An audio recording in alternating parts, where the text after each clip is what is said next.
Ladies and gentlemen, good day and welcome to Federal Mogul Kotse India Limited Q1 FY22 earnings conference call hosted by Perfect Relations Private Limited.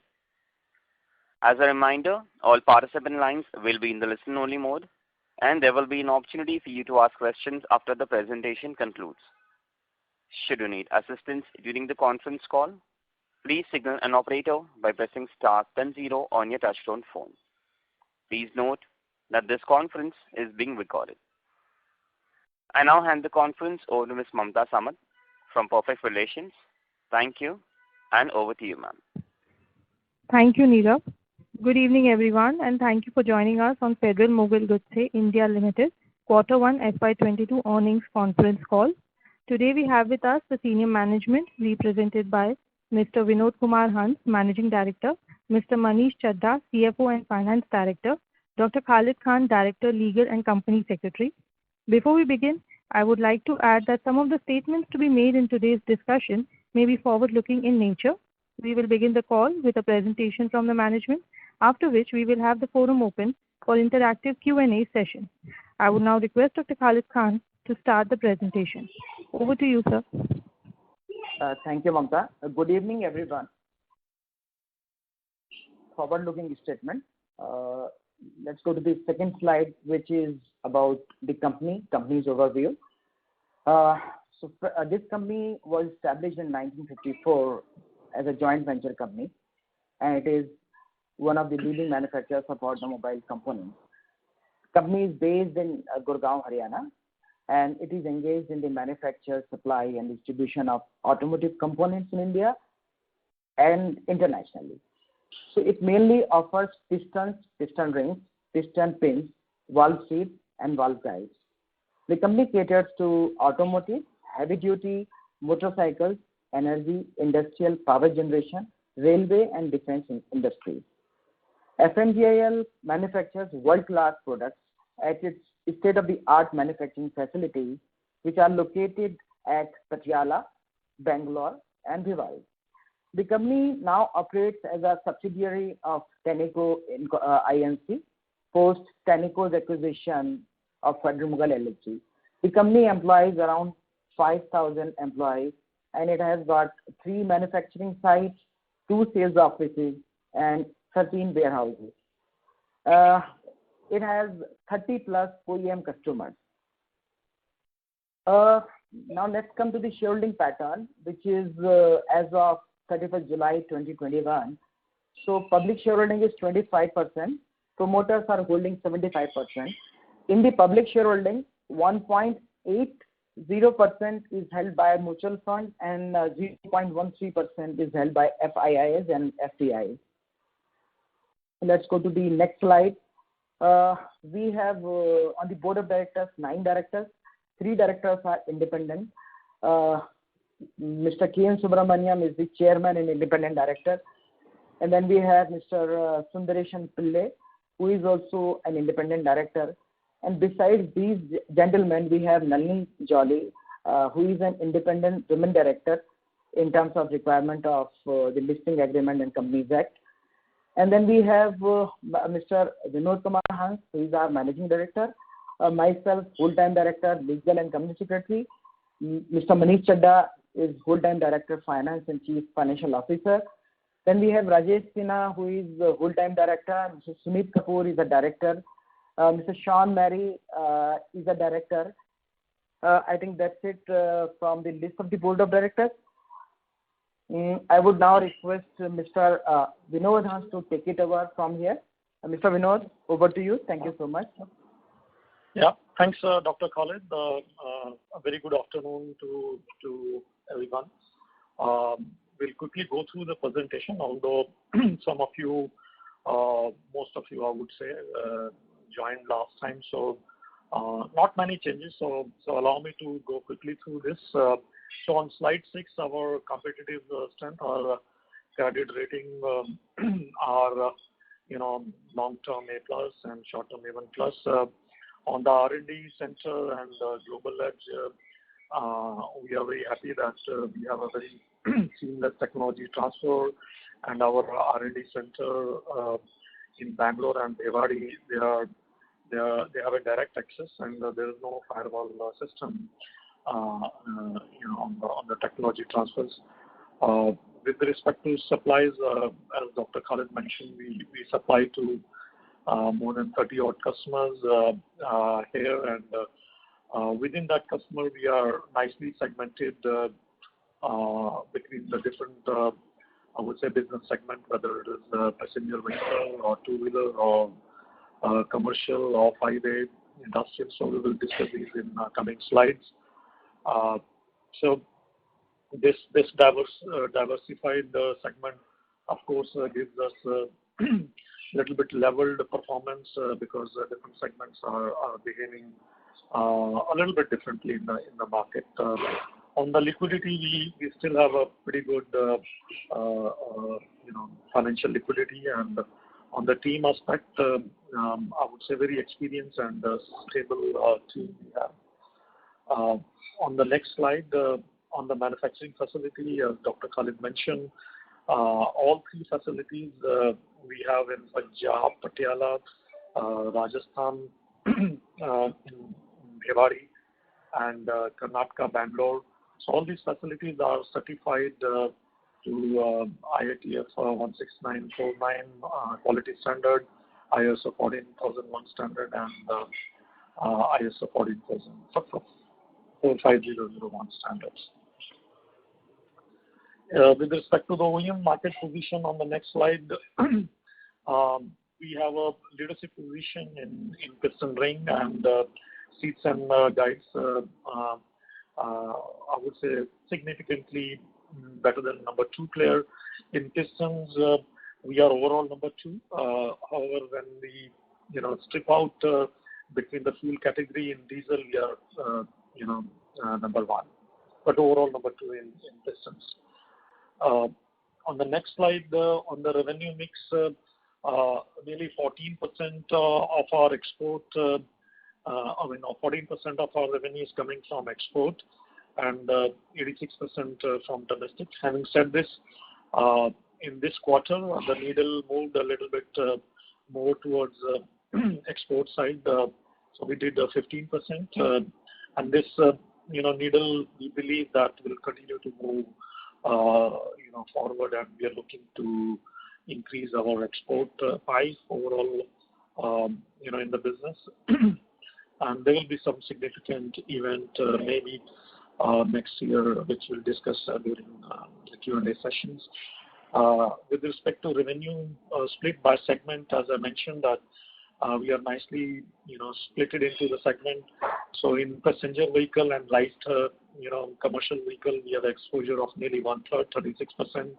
On a two-wheeler, we have an exposure of about 1/4, 24%. Commercial vehicle trucks, 12%, and rest of the segment, which is tractor, energy, and industrial or highway, so which is nearly 28%.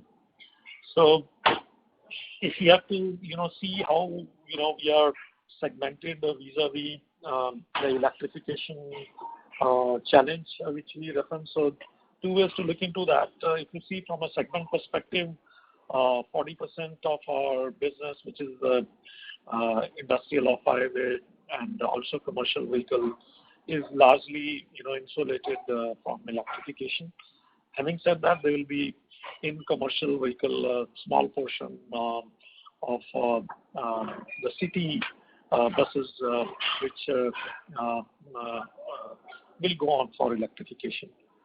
And within the remaining 60% of the business, I would say into the cities, again, roughly about, I would say 2/3 of that business will have a more tendency to get electrified rather than the rural, where we use a lot of what you call a light commercial vehicle up to 2.5 tons.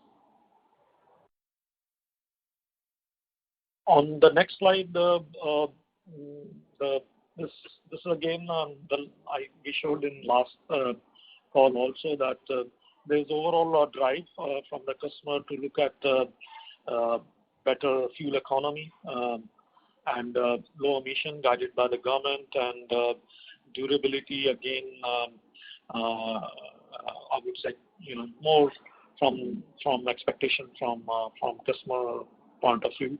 And in all the three solutions or these drivers of the new engines, we have a role to play. So our components, whether piston rings or seats and guides, are nicely answering all these three drivers, which are driving the evolution for new engines.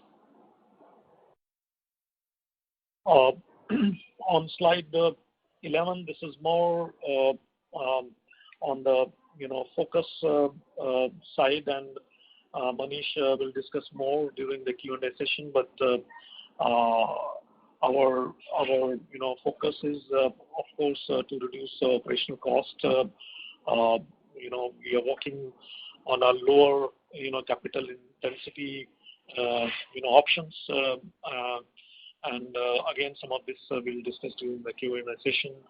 And of course, we are looking at the growth opportunities where we are looking at, for example, a new emission norms coming in, which will give us another push. Increase the popularity of turbo engines is another, I would say, area which is pretty good for us for growth. And within electrification transition route, a mild hybrid vehicle is again offer us huge growth opportunity because our revenue content in hybrid vehicles goes up. Having said that, for a short-term basis, our I would say number one priority on the financial perspective is on the commodity inflation recoveries from our customers, as well as some of these recoveries we are passing on in terms of price increase to our end user in the aftermarket. On the next slide, slide 12, again on electrification, this is slide from CRESIL. So the idea of showing this slide is when we are discussing about electrification, so except for a battery electrified vehicle, which is on the right-hand side, which is using only electric motor as a propulsion system, is a threat to us.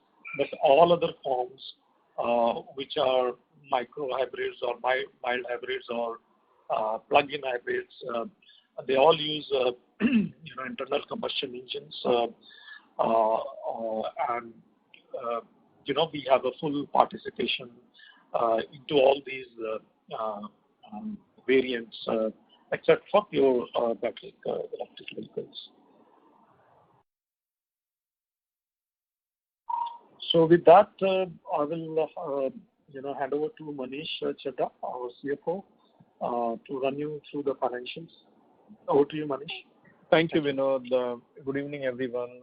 So I think let us go through straight to the financial results for quarter ended June 2021. Our total revenue for this quarter is 3,207 INR million, which is 230% better than the previous year corresponding quarter, as well as and it is 15% lower from the previous quarter, which is March 21 quarter. We are down by 15% on the previous quarter, March 21, but the market, we are better than the market. Industry was down from the previous quarter, maybe by 20-25%, and it has an impact of COVID even in the current quarter, June quarter, in April, May period, which we had the OEM shutdown during that period. Our operational EBITDA is 11% in the current quarter as compared to the previous year, minus 38.3. Previous year is not comparable because last year in the same quarter we were having serious lockdowns and plant shutdowns during that last year. But at the same time, we have done good in this current year and with operational EBITDA of 11%. Previous quarter we were 16%. Again, in the current quarter we are disturbed by the activity level because of the COVID. second wave. So results are affected by that. But we have done better than the industry in the top line, as well as we have done operational EBITDA of 11%, which has some impact of material cost increase and time lag of recovery from the customer. In the subsequent slide, you can see the graphical information.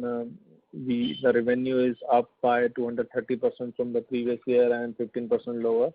And you can clearly see the operational EBITDA minus 38% to 11% positive this year, and from the previous quarter, March 21, 5% to 11%. If we split one off, we are from 16 to 11%. EPS continues to improve in the current quarter with the volume coming in. We have started generating significant profitability on that, and profit before tax is 4% as against minus 1% and minus 53% in the last year. And PAT is also affected with the positive profitability. On the financial result overview, high points, if you see, as I mentioned, revenue of INR 3,207 million. Revenue growth from the corresponding quarter year 230%, and last year, as I already mentioned, it has impact of COVID. And from the previous quarter, March 21, we are down by 15%, whereas market is down by 20-25%. We have done better in both OEM as well as export. Vinod already mentioned about that. Operational performance, we have already discussed that we are 11% as against minus 38% from the previous year. The net profit after tax is 100 million for this quarter, and the cash generated is 106 million for the quarter, and which Vinod has run you through our key initiatives slide, where working capital as mentioned, and also lower capital intensity. So I think it is a result of all the effort we are generating cash, and the total cash availability is 1,402 million by the end of the quarter one. So from customer award and recognition, we have won the award from Fiat, Best Supplier Quality Award and Good Quality Performance in 2020, Mahindra & Mahindra, and also General Motors. So we have these awards and recognition from the customer. Maybe I will hand it over to Khalid Khan, Dr. Khalid Khan, for CSR activities, and he will run it through from that. Dr. Khalid Khan. Thank you, Manish. So during the quarter, we worked on our CSR projects, and considering the COVID situation, I think it was our priority also. So a Bangalore plant created 10-bed ICU ward by contributing 2 ventilators and 10 electrical digital medical beds at Railway Wheel Factory Hospital. And this is going to benefit 18,000 members of the community in and around Yelahanka, where we have our plant. In addition to this initiative, the company, in collaboration with another local biotech company, erected an oxygen generating plant at Bhiwadi, which is capable of providing 24-hour oxygen to 35-bed CHC. So these are the major initiatives undertaken by the company relating to CSR projects.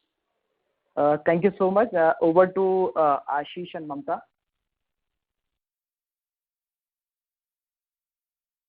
So shall we open the floor for questions?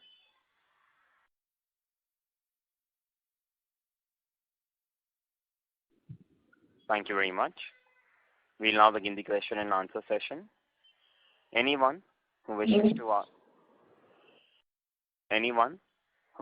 ask a question may press star and 1 on their touchtone telephone.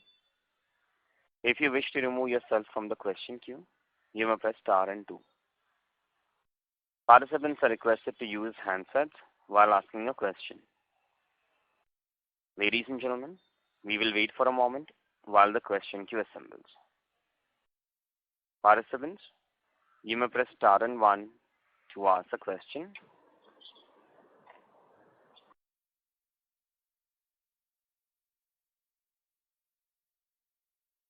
The first question is from the line of Saket Kapoor from Kapoor and Company. Please go ahead. Yeah, Dhanyavad sir for providing me with this opportunity. Sir, if you look in the light of the second COVID wave that was at its peak during the first quarter, in light of that, if you could explain how our numbers and the utilization levels have shaped up for the quarter, that would give us some more color. Thank you. I think I will take this question. This is Manish. I will take this question. So as I mentioned, and your question is also that there was a COVID impact during this current quarter. So I think our capacity utilization is somewhere around between 70 to 90% in the different value stream.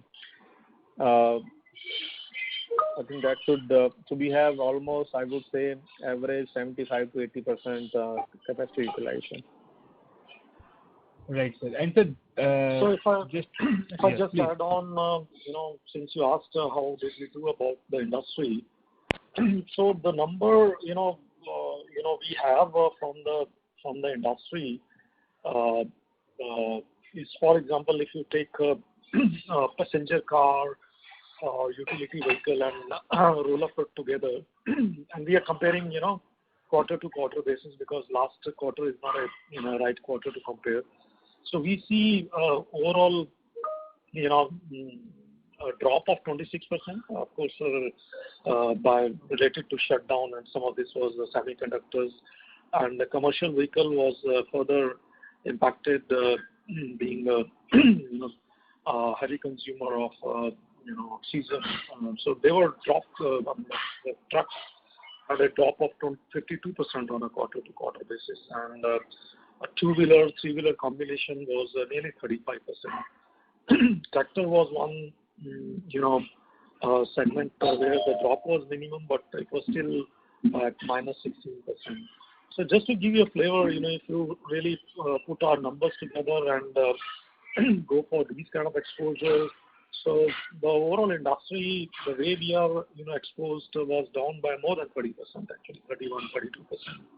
So against that, our drop is 15%. So that's a pretty good, I would say, performance from our perspective, because we continue to map this vis-a-vis the industry. Having said that, of course, we have our own aftermarket and export business, which is,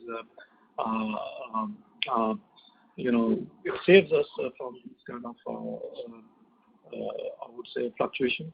So even if we strip out those numbers, we still perform better than the industry.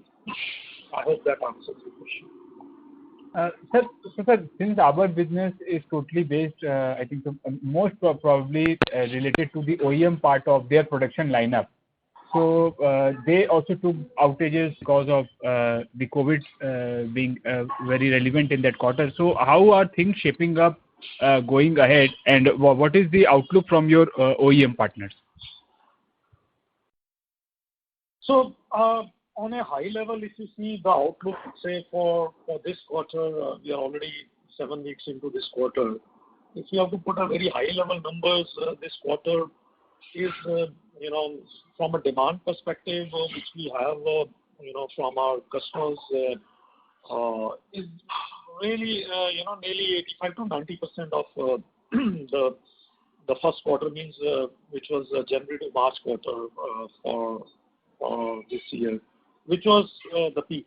So the market has recovered, I would say, somewhere between 85 to 90%. However, our OEM continues to claim that the end demand, at least in the light vehicle and tractors, is much more, and they are not able to produce because of the semiconductor shortages. So that's now a supply chain bottleneck coming in, at least mostly on the passenger vehicle side. The two-wheeler, is by and large, from an overall demand perspective, is pretty much muted. I would say it is not reviving the way the passenger car or the tractor have revived, which are operating nearly 90% plus level of the best quarter in this 2021. So if we take this raw material to our revenue percentage, that has remained constant. So did we took any price hike because of the inflationary trends in the commodity? And sir, if we take your raw material basket, if you could give the split up between and out of the total revenue, how much is after sales that is controlled? I think so that would have a higher margins in compared to the other components. So let me. I will ask Manish to answer. Thanks, Vinod. So you have rightly pointed out that raw material prices are up from the previous year in the double digit, and we can see that impact in the profitability also. And we do have a contract with OEM customers for material escalation, and it has time lag for recovery from the customer. For example, we have recovered 20-30% for raw material price increase in the current quarter, and then we have a time lag of 6 months to 1 year. But we will recover, say, 80-90% of raw material price increase from the customers. Aftermarket, we have increased prices from the last year by 5 to 6% from the previous year, and we are we are looking into the market how it's behaving, and it will continue to increase to recover the prices from the end customer. As regards the export and aftermarket sale, it is 1/3 of total FMG revenue, and aftermarket sale is somewhere around 16 to 17% of the total revenue. Right, sir. And very two small points, sir. Firstly, on the capex, what has been the capex plan for this year, and if you could give us some understanding how the cash flow has been for this quarter, and I'll come in the queue. So capex, we are going to spend put substantial capex in the current year with the market growing, and overall, as Vinod was mentioning, market is shaping up, and we can see the market overall growth between 15 to 20% from the previous year if the things remain stable. COVID third wave is a risk, and then semiconductor, is another challenge. But if everything remains good, then I think we are expecting market to grow between 15 to 20%. And our capex would be better than the previous 2 years, and we are also adding capacities. And Vinod was mentioning in the export side that we are bringing the business to OEM, which has export also from here. So we are adding capacities also in that perspective in the global business for the OEMs, and the CapEx amount should be better than the last 2 years. Will be substantially better than the last 2 years. So could you quantify for the benefit of us, of our investors, what is the amount and what is the percentage by which the capacity would be enhanced, and when would that get commercialized? So if you ask me, the capex amount would be somewhere around between 80 to 90 crore rupees, right? And that's what we are planning. And then for the capacity point of view, in that capacity value, the volume will come in the full year, maybe by 22, 23, and some portion in 2024. But we are talking about somewhere around 8 to 9% of the capacity increase. Thank you very much. Saket Kapoor, I'll request you to come back in the question queue for a follow-up question. The next question is from the line of Lakshmi Narayan from ICICI Prudential Mutual Fund. Please go ahead. Yeah, thank you. A couple of questions. How strong is the order book for two-wheelers for us? Do we have visibility for the next 3-4 years? How does it work?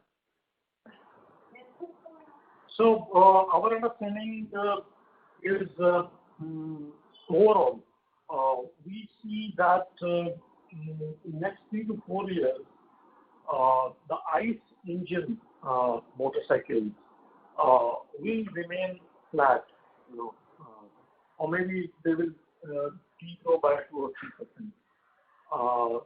And overall, there will be a growth, of course. in the two-wheeler segment, but the growth will be, taken over by the electric bikes actually. So just to give a ballpark figure, say about we are talking anything between 23 or 24 million kind of markets between two and three-wheeler.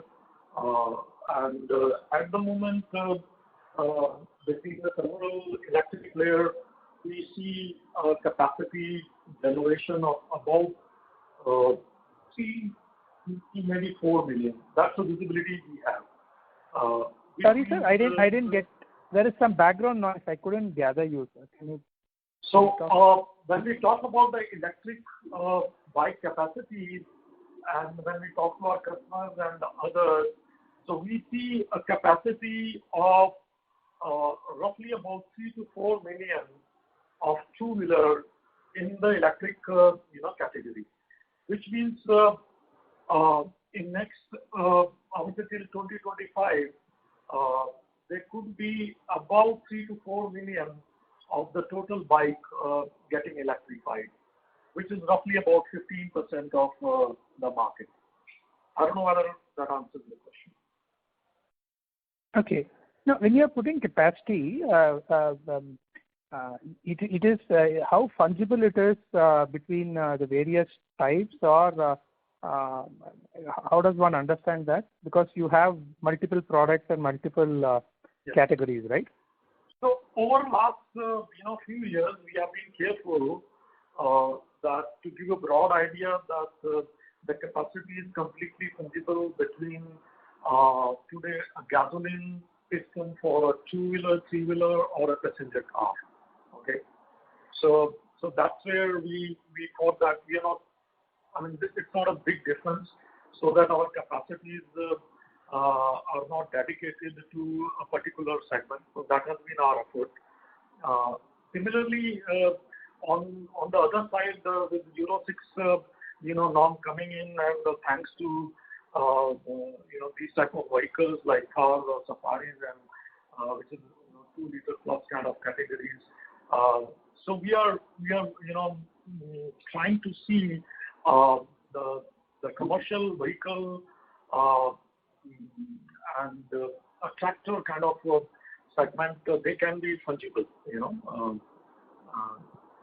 So this is how we are trying to, I would say, resetting our capacities there, so that if there is a, I would say, a tractor and I would say commercial vehicle behave, in a different manner, our capacities are taken care of that.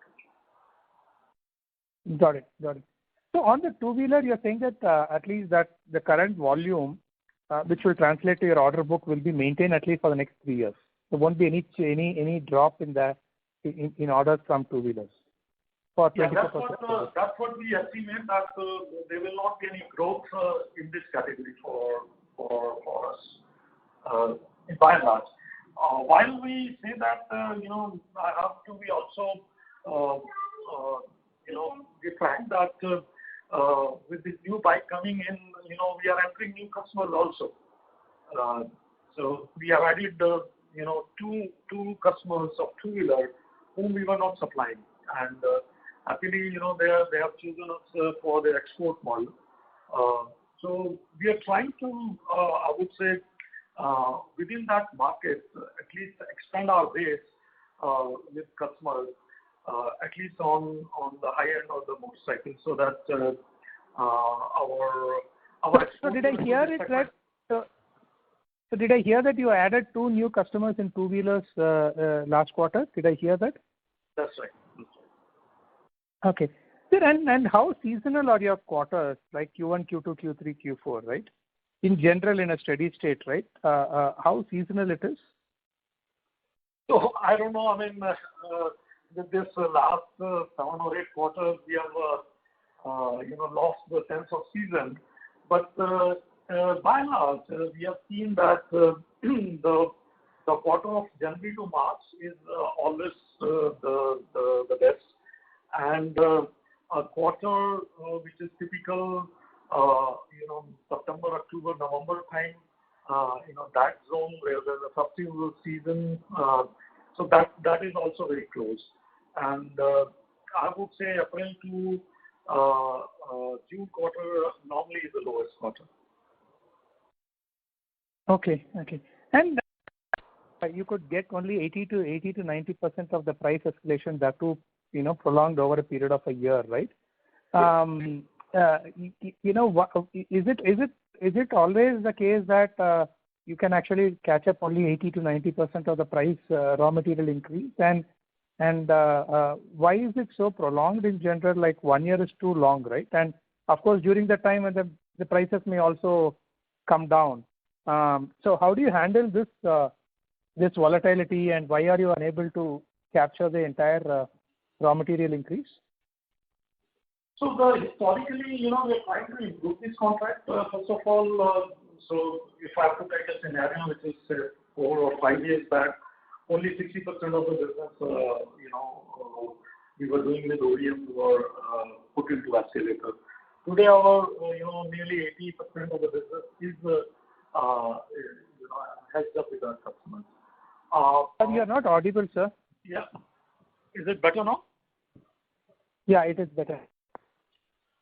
So, sorry, I will repeat then. So I was saying that if you take a scenario 4 years, 5 years back, our 60% business was, I would say, hedged through escalator with our customers. So today that figure is about 80 to 90%. However, the customers, we have this cycle, either a 6-month or a 12-month. So some of the customers, we have a 6-month cycle. For example, from 1st of April, a new price will kick in, and then 1st of October, the new price will kick in. But in some of the customers, we have a little prolonged, escalator, say 1st of April every year or 1st of October every year. We are making an effort to reach out to the customers because this window is pretty long vis-a-vis the fluctuation in the market we are seeing. So in some cases, customers are, of course, agreeing for adjusting this cycle little earlier, and that is what we are making an effort with. But your question is valid. With the kind of fluctuation in the market, a 6 months to 1 year contract is pretty much long. And what are you? I mean, because I hear that a lot of companies are doing a lot of conversations and getting to customer, making them understand, and what efforts you are taking in to ensure that this is a one-off and then this elongation of 1 year is compressed. Are you? I'm sure you're doing it. Can you just elaborate a bit on that? So I think it's a little bit, I would say, persuasion process, and we have been able to make inroads with some of the customers, strategic customers, where we have been able to push and get the cycle curtailed down. Secondly, there are other, I would say, low-hanging fruit with respect to some of the other methods where these contracts take change, take a little bit time. For example, how do we get a tooling recovery? So there are other levers where customers are giving some kind of relief while we write down, while we revisit, I would say, these cases.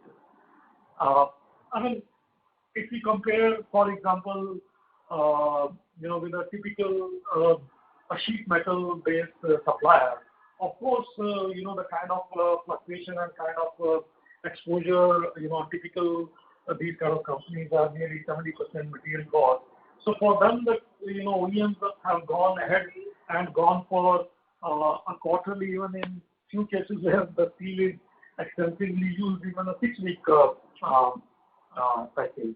So I have to admit that we are somehow in the second group. So once these group gets addressed with the escalator, so the customer will take us into the second round. So that's how customers are picking up. I would say the group of suppliers in that case. They still believe that our exposure to this commodity is less severe than some of the other, as I mentioned. But having said that, again, not to repeat, once we have these kind of suppliers getting adjusted to downward, there is no reason why should we not get a priority in the second half.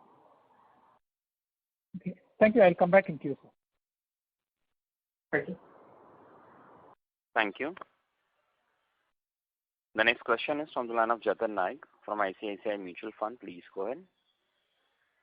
Yeah. Hi, sir. Thank you. Can you hear me? Yeah. Yes. Yeah. Sir, my first question was, out of this 24% of two-wheeler, three-wheeler segmentation of revenue, which you've indicated in a presentation, how much is domestic and how much is export, sir? So, I mean, I will try to answer in a different way. Out of this 24% exposure, we have a pretty good exposure in the aftermarket. Out of this 24%, okay. Say our aftermarket business is coming 70% from a two-wheeler side. So the total 60% of the aftermarket business, Manish mentioned, within that 70% is coming from the two-wheeler.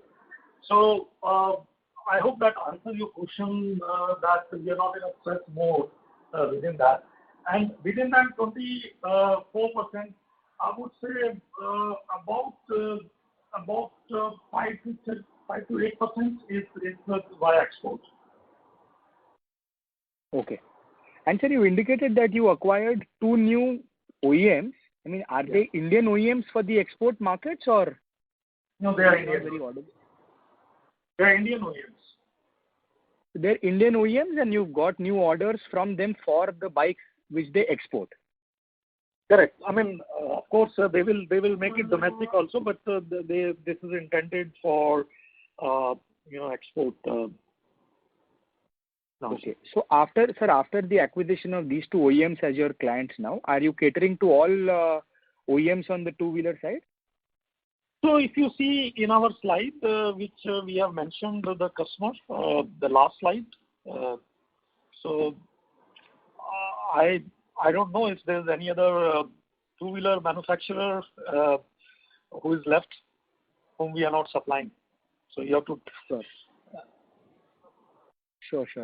So sir, with after actually seeing ramp up with the new OEMs which you've acquired in this quarter, yet you expect that over the next 3 to 4 years, your two-wheeler segment will not grow because of electric bikes actually picking up. That's right. Okay.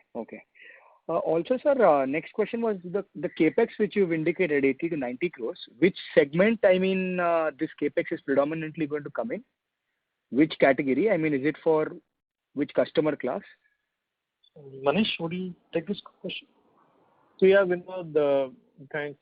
So this capex is mainly in LV and commercial. So we are talking more on Ford and Puma. This is a global customer. Okay. So next, is there any other new products or something in addition to piston rings, valves, seats and guides which we made? Any new products that we are working on which could probably come up and increase our content which we offer either in the aftermarket or to the OEM side? No, there's no plan to diversify into a new product category. Sure. And just one last question from my side. On the domestic OEM side, you said even if you exclude aftermarkets and exports, you've done better than the industry. Can you give some color, which segment you've done better? Is there some new model or something which has come exclusively to you? Or any other more color on your market share gain for the quarter? So I would say a larger gain is coming, from, you might have seen some of the OEMs, not be fair on my part to pinpoint particular model, but you can see there's a lot of, I would say, excitement with some of the new models, where the waiting time as per some of our customers is about 8, 9, 10 months. and some of these models are doing pretty good. They claim their disruptions, and we are participating very nicely in these models. And of course, most of the Euro 6 as it is progressing is bringing, I would say, additional market share to us.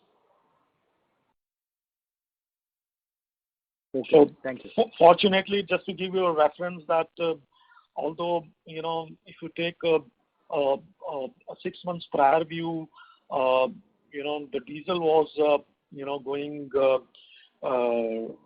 really down and out, but now suddenly, if you see the current, I would say, portfolio, you will see these vehicles are bang on. I mean, coming back, and whether you name Toyota Innova, or you're referring to Harrier or Safaris or MG Hector or Thars and those kind of vehicles, which are pretty much there on the wait list, and all of them are diesel, by the way. So, frankly, we were not expecting such a, I would say, good shift. And most of these vehicles are running only on diesel, and this is bringing a lot of benefit to us when we claim that we have done better than the market. A, they are sitting on the higher side end of the passenger car market, and B, the content value of the diesel is more, and that's, you see our revenue significantly better. I should not say better. The drop in revenue from a quarter to quarter is much lower than the industry when you talk about the numbers. I hope I'm able to explain that. Sure. That's all. Thank you. Thank you very much.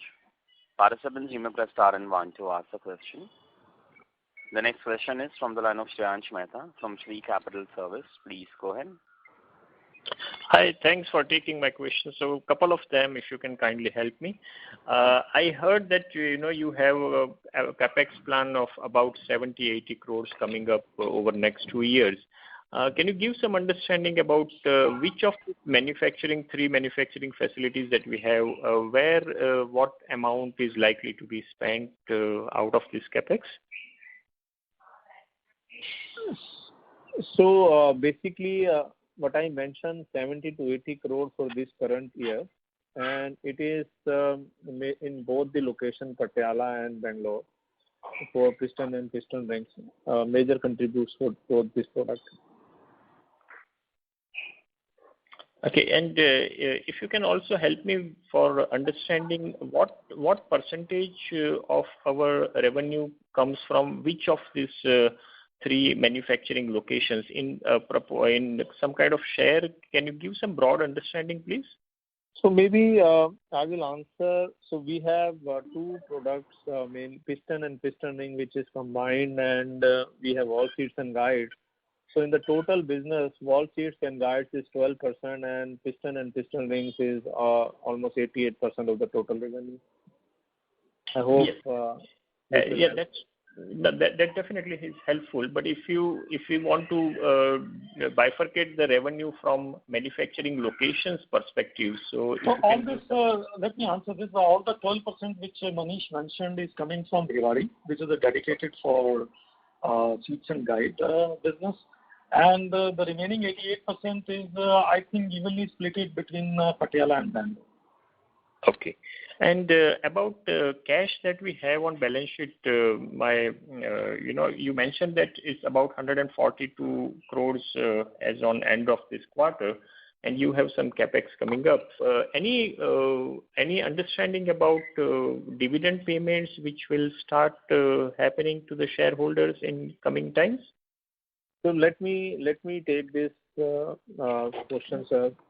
So we have this cash available, but at the same time, as I mentioned, we have to spend 80 crore rupees, almost 70-80 crore rupees of capex, and also we have the growth opportunities which we are talking about 15 to 20% for the current year, and also there was COVID uncertainty. So For this year, as of now, we have the short-term requirement of the cash, and in the short-term time, we are not looking into the dividend, but at the same time, on a longer picture, though we want to preserve cash for any opportunities which is coming from changing environmental norms, and we know talk about this turbo-loaded engine and all.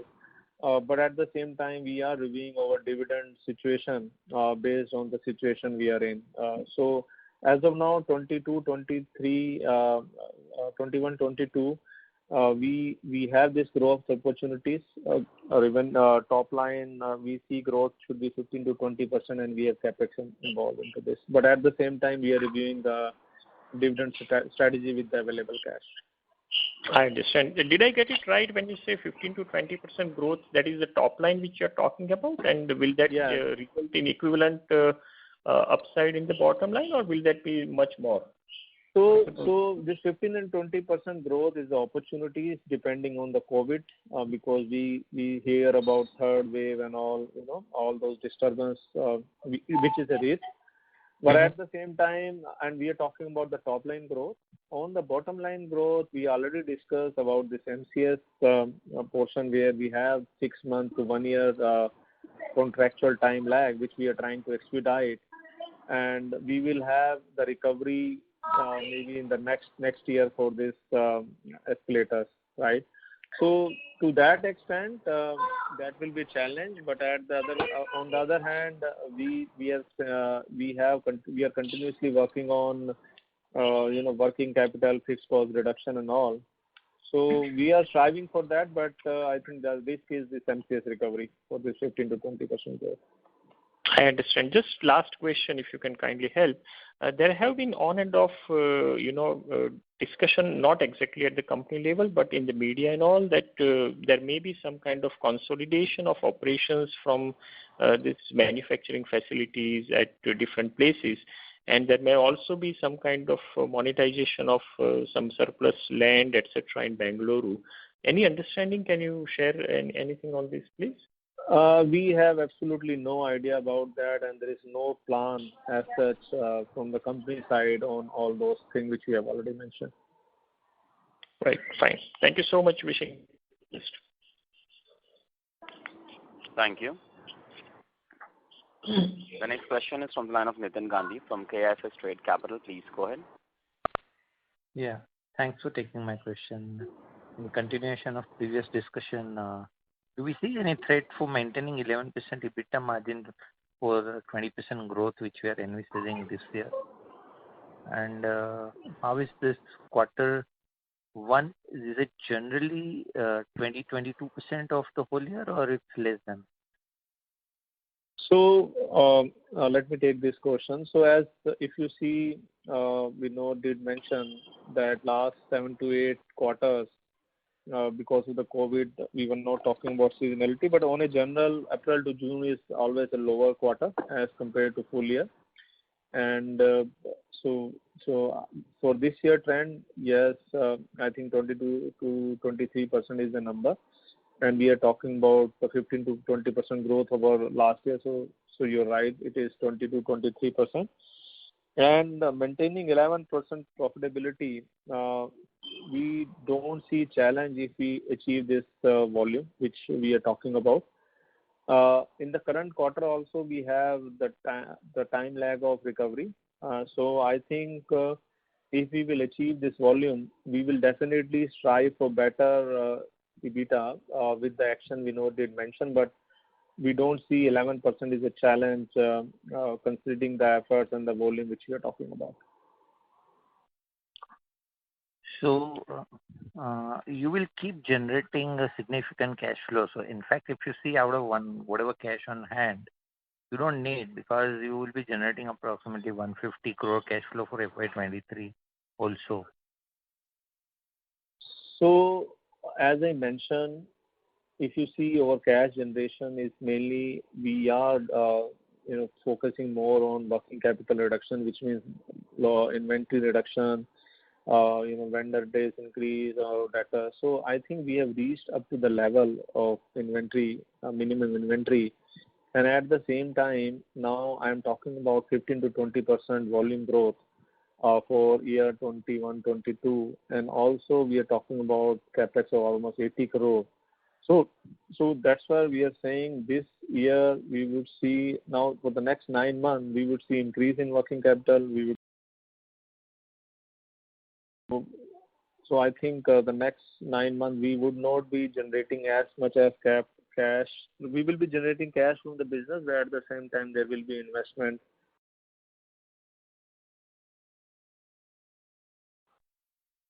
No, that's what I'm saying. So whatever cash you are generating over next 9 months are sufficient enough to meet your capex.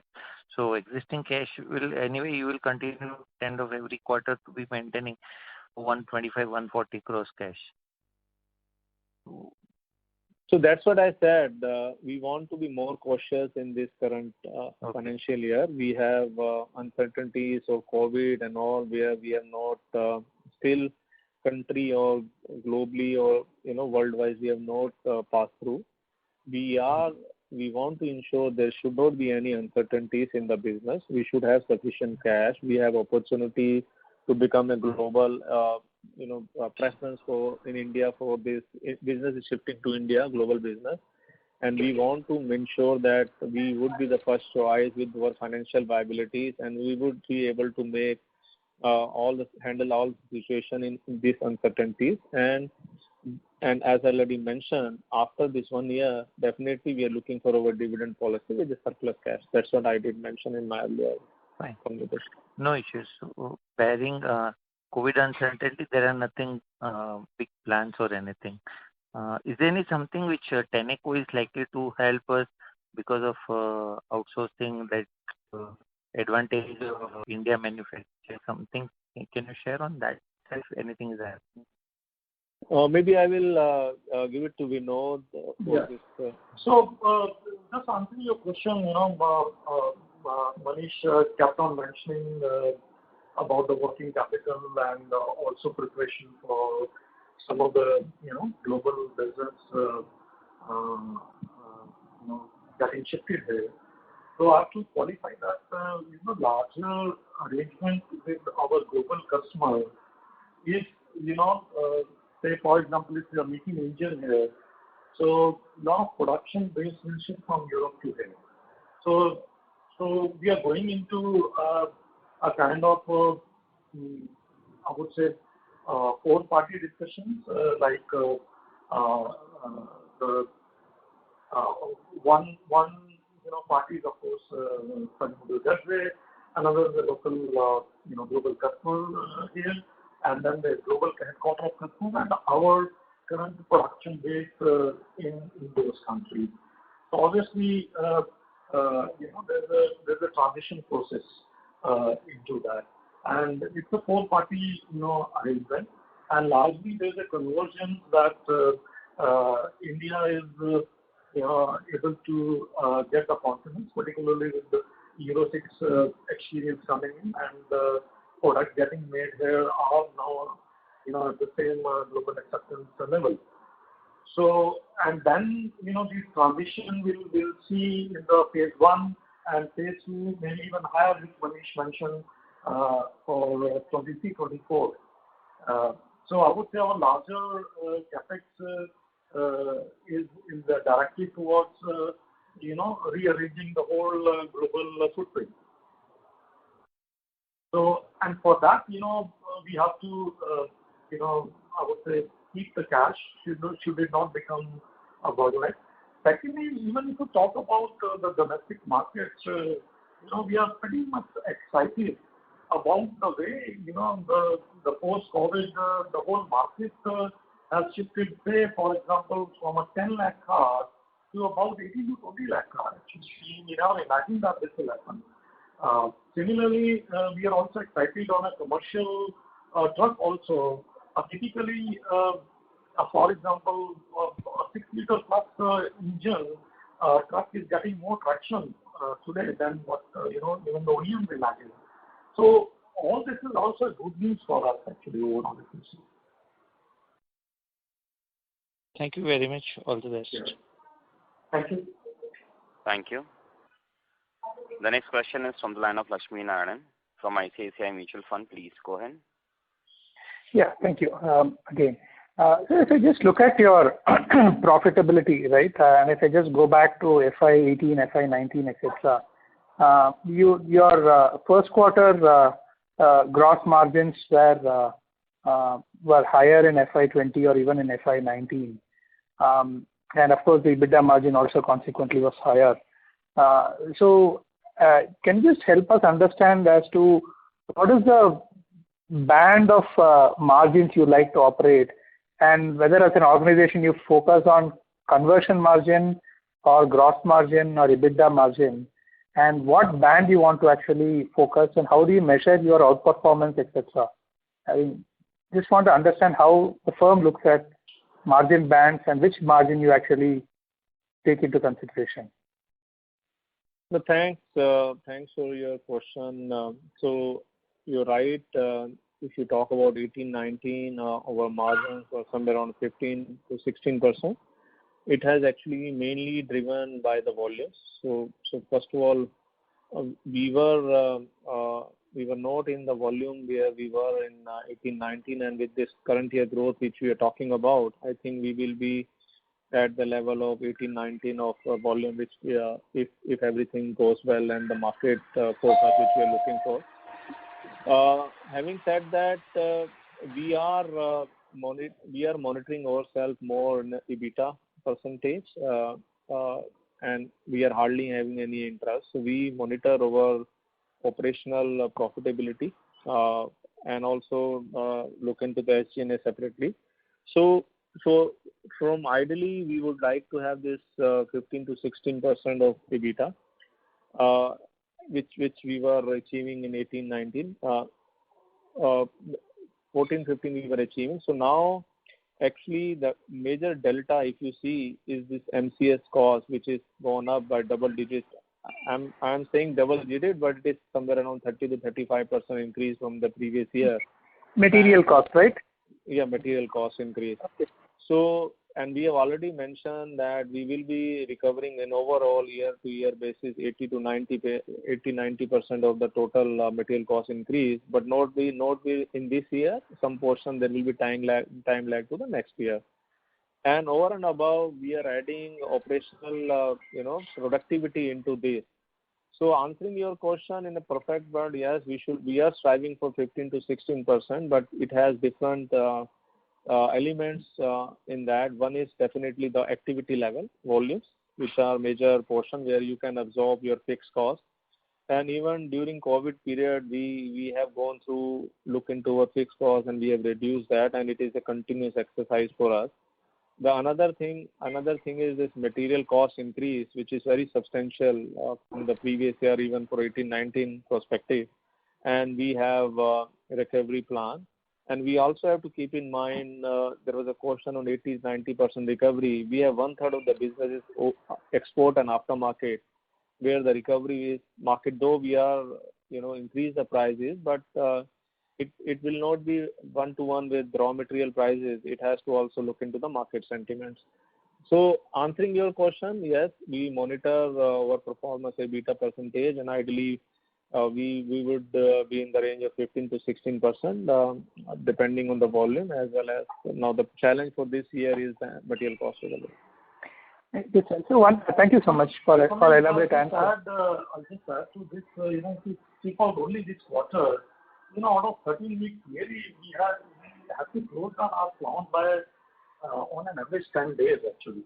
So when this happens, although for a overall quarter you may see the drop is 15%, but during those 10 days, we are not able to get the efficiency. So imagine that for 10 days we are not able to collect the accounts, we are not able to collect the salary, and then there is a restart and other costs related. Sorry, your voice is not clear, sir. Can you just repeat it, the last 2 or 3 sentences? So what I was trying to say, during these last quarter, we have to also consider that out of 13 weeks, we also had nearly 7 to 10 days of a shutdown. Okay. So when a shutdown happens, it brings a different type of costs which are not recovered. For example, during those 10 days, we did not reduce salaries of our people. So during those 10 days, the whole shutdown and restart of the furnaces and all, it has its own cost actually. Correct. So I would say yes, the material was a larger portion, where we were not able to achieve the number which Manish mentioned, 16%. But also for this quarter, we were hit by 7 to 10 days of operation where we could not recover our fixed cost actually. So had it been average 15% every day, running operation, and then probably the results would have been a little different. But imagine that we have nearly week to 10 days zero activity. I don't know whether I'm able to explain this actually. No, that's very helpful. So that last quarter we took a provision in terms of employee retirement. So that is behind us. Is there anything else we need to think about, anything that is going to recur, or that is like completely provisioned for?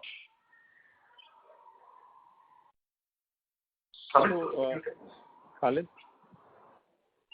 Yeah, I think we have already created the required provision for that. Yeah. So there is nothing additional that will come later on, right? We are not envisaging anything additional. Got it. And in terms of your export, right, can you just help us understand how is the order book? What is the mix of the exports between various categories of vehicles, and or I mean, is it you're supplying to the OEM directly, or you're supplying to your group companies? Where it gets fitted in, and how strong is the order book? And you're also talking about expanding your capacity for the sake of exports, right? So can you just delve a bit deeper on the exports on these fronts? It will be helpful. Thank you. So if I have to answer, basically it is in all the categories which you referred to. I would say predominantly, it is an even split between shipping direct to the OEM export customer or giving to our, intercompany for, onward shipping. For example, we have units in Thailand. Sorry to interrupt, you're sounding a little distant from the phone. Is it better now? Yeah. So, for example, we do have a setup in Thailand where our Thai company will take material from us and they will assemble and they will do a local JIT supplies to some of these pickup trucks manufacturers. With that, I'm giving you an idea of which category we are talking about. We are talking about 2.5 liter to 3 liter kind of those pickup truck and those kind of engines. I would say that constitutes a significant portion of that. Another significant portion is we supply to our aftermarket,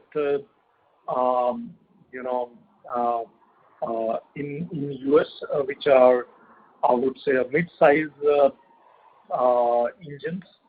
And we also export pretty much a two-wheeler kind of piston, which I remember I mentioned in 5 to 8% of that two-wheeler category, which I mentioned in the earlier question. So even those small pistons are also going to directly to the customer in Europe and US. So answering your question, is pretty much spread between I would say aftermarket in America, two-wheeler type of pistons in Europe, also kind of 2.5 to 3 liter engine. And having said that, we also do export to some of our global tractor manufacturers also. Got it. It's pretty much widely spread across the segment. So when you say exports is around for 15%, right? In that 15%, almost half of half of it is actually two-wheeler related exports. No, around 5. I would say 80% of that export is on the higher side of engine. Okay. So the balance is essentially two-wheelers. Maybe 20% of your exports is two-wheelers. Maybe less, even less. Okay. And how large is your tractor portfolio? So tractor overall is roughly about 12 or 13% of our business, and we are supplying to almost to the making a tractor. Okay. Thank you, sir. This is very helpful. Thank you very much. Ladies and gentlemen, that would be the last question for today. On behalf of Federal Mogul Godse India Limited, that concludes this conference. Thank you for joining us. You may now disconnect your line. Thank you.